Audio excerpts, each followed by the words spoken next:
Running and growing this YouTube channel has probably been one of the most rewarding but challenging things that I've done in quite a while. And between having a full-time job that doesn't really have fixed hours and scripting, directing, and shooting these videos, you could say that I've been stretched quite thin. But one thing that allows me to do all this, given the limited time that we have, is the use of technology. And with that being said, here are 5 products worth upgrading in 2025. From red wine and feeling mixed up. I'm just falling into a world of blue.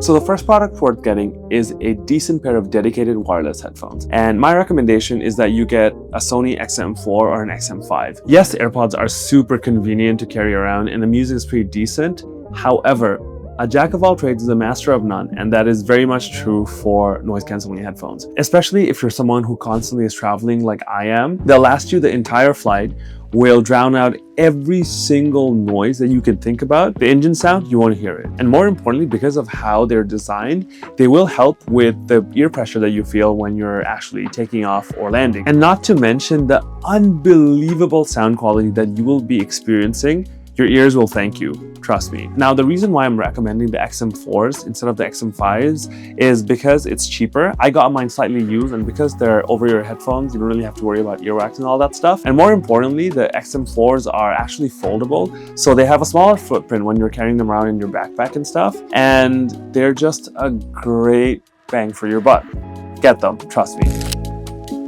Moving on, an upgrade I also strongly recommend, especially if you're getting into that mood of being a creator, is getting a dedicated camera. Now, I'll be the first to admit that gear actually doesn't mean that you'll make good content. However, for me, using a dedicated camera actually puts me in the mindset of a creator, if you know what I mean. So for example, if I have my camera with me, I'm always thinking of different shots that I can take. I'm always thinking of the different angles, different way I want to compose a shot. And that, in my opinion, brings a lot of value to the videos that I make. I don't know if you've noticed, but I hope that you do. I've been putting a lot more effort into improving the quality of my videos, and getting a dedicated camera has definitely allowed for me to do that. So the camera that I have is a Sony ZV1. Now, you don't really have to have a $5,000 setup, to be honest, but any camera that's decent enough will do the trick. So for example, the video that you're seeing right now is from a Sony ZV1, and in theory, it's supposed to be a point-and-shoot camera, but this has taught me so much about aperture, ISO, shutter speed, that I'm actually becoming a better videographer, camera person. So if you are in that stage of your creator journey where you know that you want to shoot content, I definitely recommend picking up a camera. Okay, Burby from the future here,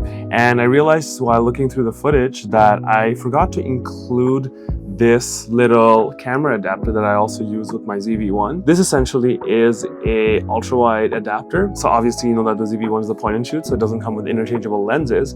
However, what this does is that it gives it 0.7x zoom, I believe. So if you have a 24mm zoom, this will give you like 18mm, which is really cool, especially if you're shooting in tight spaces. This definitely makes a difference. Like see what I mean? This versus that. Also, it doubles as a macro camera, which is super neat right here.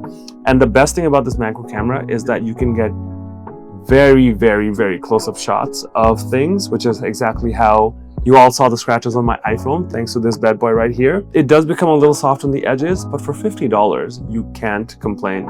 And it works natively with your ZV1. You just kind of attach it, tighten the screws, and you're good to go. So there you have it.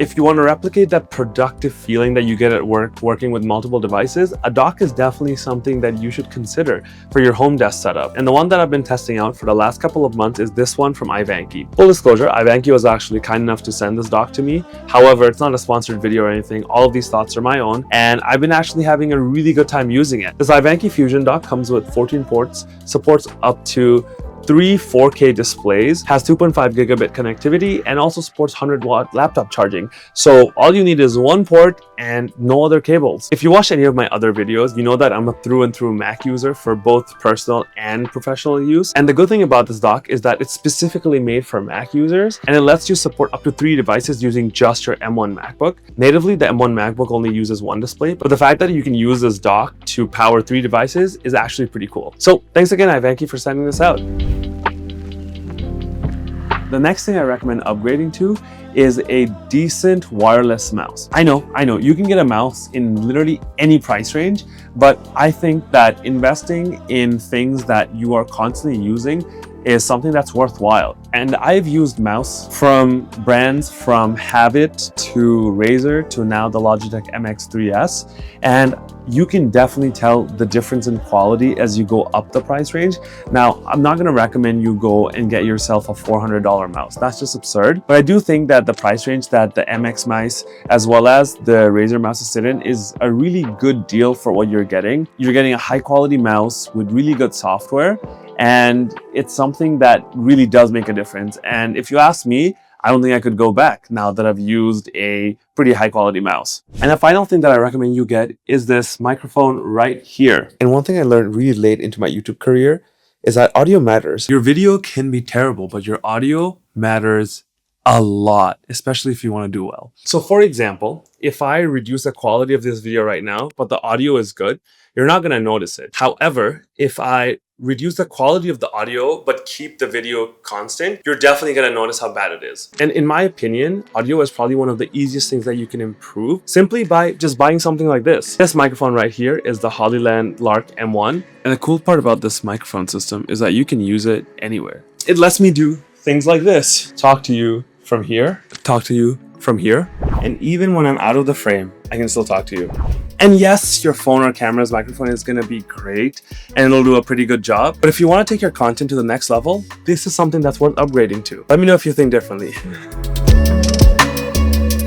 So with all that said and done, I truly believe that these are 5 products that are worth upgrading to. And a hack that I actually live by is that you don't have to buy everything brand new. A lot of the products that I use in this video and in my life in general are used and they work great. There's no need for you to go out and spend so much money when you can get the same product. Sure, maybe a little bit beat up here and there, for even half the price. All in all, creating content is something that brings me a lot of fulfillment and joy, regardless of the hard work. And I hope that does that same for you. Keep creating, and I'll catch you in the next one. See ya.